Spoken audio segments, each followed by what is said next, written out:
रहस्यमय मंदिरों के इस सफर में आपका स्वागत है। आज की इस वीडियो में हम आपको महाकालेश्वर मंदिर के 10 रहस्यों के बारे में बताएंगे जिन्हें सुनकर आप दंग रह जाएंगे। तो चलिए बिना समय गंवाए शुरू करते हैं हमारा ये सफर।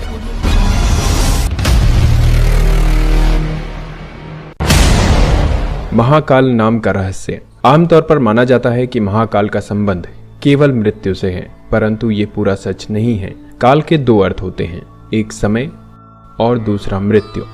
काल को महाकाल इसलिए भी कहा जाता है क्योंकि प्राचीन समय में यहीं से पूर्ण विश्व का मानक समय निर्धारित होता था, इसलिए इस ज्योतिर्लिंग का नाम महाकालेश्वर रखा गया। दूसरा कारण भी काल से ही जुड़ा है।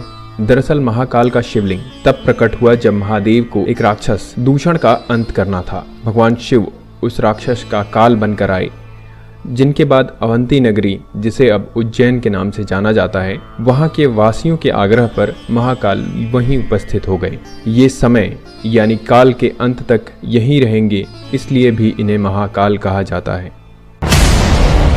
क्यों यहाँ रात नहीं बिताता कोई राजा या मंत्री? उज्जैन का एक ही राजा है और वह है महाकाल बाबा। विक्रमादित्य के शासन के बाद यहाँ कोई भी राजा रात में नहीं रुक सकता। जिसने भी यह दुस्साहस किया वह संकटों से घिरकर मारा गया। पौराणिक कथा और सिंहासन बत्तीसी की कथा के अनुसार राजा भोज के काल से ही यहाँ कोई राजा नहीं रुक सकता है। वर्तमान में भी कोई राजा या मुख्यमंत्री या प्रधानमंत्री यहाँ रात में नहीं रुक सकता। इससे जुड़े कई उदाहरण भी प्रसिद्ध हैं, जिनके बारे में आपको जानकर आश्चर्य होगा।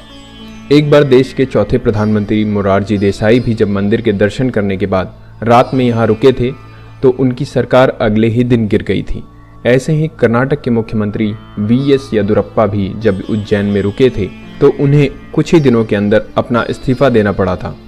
इस रहस्य को कुछ लोग संयोग मानते हैं तो कुछ लोगों के मुताबिक महाकाल भगवान ही इस शहर के राजा हैं और उनके अलावा कोई और राजा यहाँ नहीं रुक सकता। महाकाल की भस्म आरती का रहस्य। जितना प्राचीन भगवान महाकाल का मंदिर है, उतना ही रहस्य में यहाँ होने वाली भस्म आरती भी है। प्राचीन काल में राजा चंद्रसेन शिव के बहुत बड़े उपासक माने जाते थे। जब राजा रिपुदमन ने उज्जैन पर आक्रमण किया और राक्षस दूषण के जरिए वहाँ की प्रजा को प्रताड़ित किया, तब प्रजा ने मदद के लिए भगवान शिव से गुहार लगाई। प्रजा की गुहार भगवान शिव ने सुनी और स्वयं दुष्ट राक्षस का वध किया। सिर्फ इतना ही नहीं, भगवान शिव ने दूषण की राख से अपना श्रृंगार किया और वह हमेशा के लिए यहाँ बस गए। तो इस तरह से भस्म आरती की शुरुआत हुई। चिता भस्म से की जाती थी आरती। यहाँ पर भगवान शिव के शिवलिंग पर चिता की ताजी भस्म से आरती की जाती थी और इसी से उनका श्रृंगार भी होता था। एक कथित कथा के अनुसार प्राचीन काल में प्रतिदिन एक मुर्दे की राख से भस्म आरती की जाती थी, परंतु एक बार उज्जैन के शमशान में कोई भी शव नहीं मिलने के कारण उस समय के पुजारी ने अपने ही पुत्र की बलि देकर उसकी चिता की राख से भस्म आरती की, जिससे भगवान महाकालेश्वर अत्यधिक प्रसन्न हुए। उन्होंने उस पुजारी के पुत्र को जीवन दान देते हुए कहा, आज से उनकी आरती कपिला गाय के गोबर से बने कंडों से की जाए। और तब से आज तक यहाँ कपिला गाय के गोबर के कंडे शमी, पीपल, प्लाश, बड़, अमलतास और बेर की लकड़ियों को जलाकर तैयार किए गए भस्म से उनकी नियमित रूप से आरती की जाती है। रहस्यमय श्री नागचंदेश्वर मंदिर। महाकालेश्वर मंदिर के बारे में तो आप सभी जानते ही होंगे, लेकिन आप में से शायद ही कोई ऐसा व्यक्ति होगा जो श्री नागचंदेश्वर मंदिर को पहचानता हो। वर्तमान में जो महाकालेश्वर ज्योतिर्लिंग है वह 3 खंडों में विभाजित है। निचले खंड में महाकालेश्वर, मध्य खंड में ओमकारेश्वर तथा ऊपरी खंड में श्री नागचंदेश्वर मंदिर स्थित है। इस मंदिर में नागराज तक्षक की प्रतिमा के ऊपर भगवान शिव पूरे परिवार सहित विराजमान हैं। आपको यह बात जानकर हैरानी होगी कि इस मंदिर के द्वार वर्ष में केवल एक बार खोले जाते हैं। आप केवल नाग पंचमी के दिन ही इसके दर्शन कर सकते हैं। दक्षिणमुखी शिवलिंग। इस समय पूरे संसार के सभी शिव मंदिरों के स्थापित शिवलिंग और अन्य ज्योतिर्लिंग की जलाधारी उत्तर दिशा की ओर है, किंतु महाकालेश्वर ही एक ऐसा ज्योतिर्लिंग है जिसकी जलाधारी दक्षिण दिशा की ओर है, इसलिए इन्हें दक्षिण मुख्य महाकाल के नाम से भी जाना जाता है। स्वयंभू ज्योतिर्लिंग। 12 ज्योतिर्लिंगों में से महाकाल ही एकमात्र सर्वोत्तम शिवलिंग है, अर्थात आकाश में तारक शिवलिंग, पाताल में हाक्टेश्वर शिवलिंग और पृथ्वी पर महाकालेश्वर शिवलिंग ही मान्य शिवलिंग है। मान्यता है कि महाकाल मंदिर में शिवलिंग स्वयंभू है। विश्व भर में काल गणना की नगरी कहे जाने वाले उज्जैन में मान्यता है कि भगवान महाकाल ही समय को लगातार चलाते हैं और काल भैरव काल का नाश करते हैं। मंदिर जहां भगवान को पिलाई जाती है मदिरा। मंदिर के गर्भगृह में एक गुफा है जो महाकाल मंदिर से जुड़ी हुई है, जहां भैरव बाबा का मंदिर स्थित है। काल भैरव का मंदिर देश का ही नहीं बल्कि दुनिया का एकमात्र ऐसा मंदिर है जहां भगवान को मदिरा पिलाई जाती है।